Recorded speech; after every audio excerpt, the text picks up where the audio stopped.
All right, welcome to this adventure. It doesn't look too exciting so far, but I am. So it's about 5:30 a.m.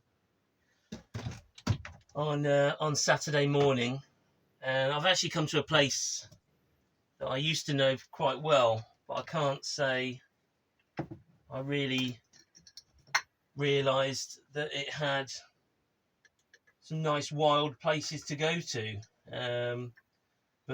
So yeah, I've come to another place from the book I've just bought. Managed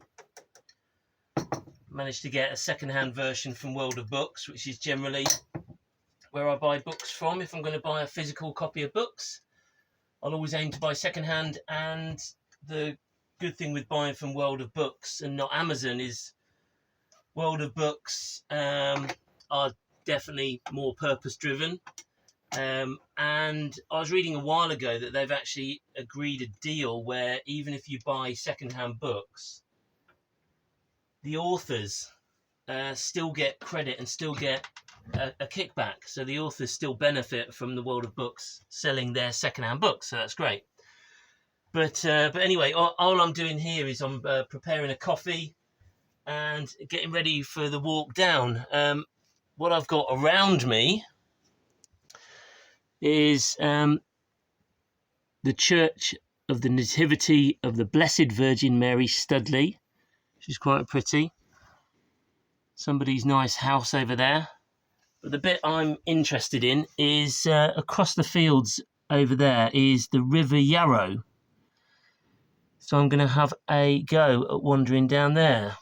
First of all, I'm going to get my coffee done and then I'm going to head off.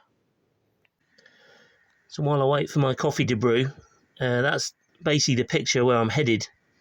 So this is number 9 for this area. And the book says, great place to swim in a deep bowl at a bend in the river, overlooked by Studley Parish Church and not far from the Grand Gothic Revival Castle, which is now a hotel. Now this time, I'm in a slightly different Wild Guide. I was really super happy when I found out Wild Things Publishing did a Wild Guide for Central England, because that's ultimately around where I live. And generally I like to try and head away into Wales, but I'm looking forward to exploring a few more wild places that are a bit closer to home, which will be the plan in winter when Arthur and I and me on my own aren't that up for going to the coast. Then it'll be good to start exploring what's on our doorstep. All right, so I'm heading off. Left the camper all locked up and secure. So this is the road, small road. Now this does go down around the corner to a cemetery. There's plenty of signs up that ask you not to park there. So I actually stayed up the road last night in a lay-by on the side road, which was nice and peaceful, and drove in early this morning, set my alarm for 5. See, there's the bridge.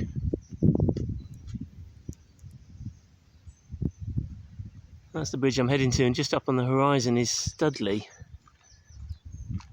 which I believe is some Anglo meaning for a woodland clearing where they raise horses. There you go. So I'm a little bit restricted this morning. I brought my coffee, which I don't normally do, but I just figured early morning dip in an ice cold river might be quite nice to have some organic coffee to warm me up. So I'm going to pause it here, get through the gate, and then go again. So I love it as I walk. I get a bit closer to running water. I just love the noise of running water. I think I've decided, I was trying to work out if I like mountains or sea or beaches or seas, but I love both. I mean, I love being on the sand, but it's actually water that makes me feel the most relaxed. Love that sound. So looking downstream, that's pretty shallow, so Not really going to be able to do a lot there as far as a dip, but upstream, where the water's going a bit slower, it looks quite a bit deeper just there, and a spot that's well used on the bank. So that's definitely going to be my place to pop my bag and go in for a dip. So I was just looking back over the river before I popped down my bag. And there's a pretty cool shot of the Studley church in the camper just behind the trees. As I say that, I've got some noisy geese coming over, chattering to each other.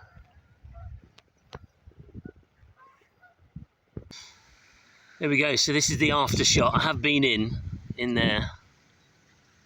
I don't think I'm stupid enough to take my phone in with me, but that was cold. But yeah, I just think a bit of a geek nerd section that it's like our bodies are just so amazing. I've been having cold water dips for let's think, just over a year and a half, and what ultimately happens over time is that I'm shocking my body, and my body's saying, man alive, if he's going to do this again, we need to be better prepared.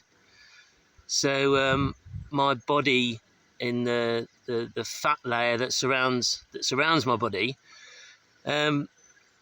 produces more mitochondria. So it's the mitochondria that convert our fat stores and things like that into energy, and by creating energy they create heat.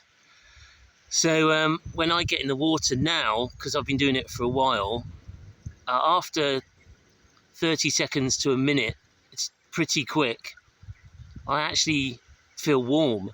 And like now I'm tingling, I've got my top off and I'm outside. I've not actually properly dried off yet. So so I love the geek side of it, definitely. That I'm actually changing the composition of my body by doing these sorts of things. It's a bit like going to the gym. You're basically shocking your muscles. You're damaging your muscles, so your muscles grow back stronger.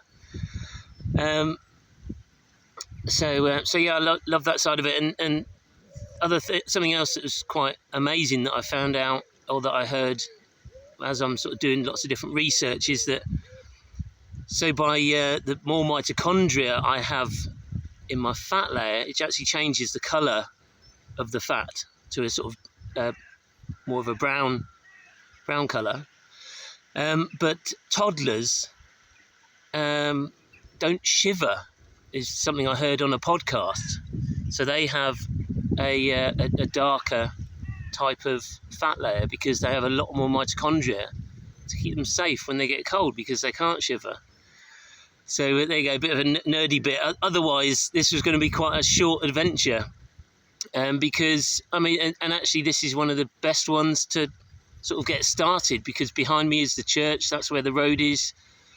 That's where there's some space to park, and within less than a 5-minute walk, you're at the River Yarrow, and you can go for a nice dip, basically. So yeah, that's it for the day. I hope you've enjoyed this. If you want some tips, some how-tos on living climate positive, then go to naffordjunction.co.uk. You can get started with 6 simple steps on the vote page. You can work through like 50 plus how-tos on the roadmap page. It's basically the things that I've been doing the last few years, things that are super easy and free, all the way through to things that are more difficult and cost money. Or if you want an a la carte approach, you just want to find some good purpose-driven companies selling stuff that is going to improve your health and happiness and also improve our future, then take a look at the directory page. If you just want to keep up with what I'm doing myself, or life as a single parent with a young child, Arthur, then take a look at and also climate positive tips. take a look at the normal social profiles, Nafford Junction on Instagram, Facebook, Twitter and YouTube. Hope you enjoy these. Let me know if you do. Let me know if you want to see something else. Let me know if you've got any questions. Thanks. Bye.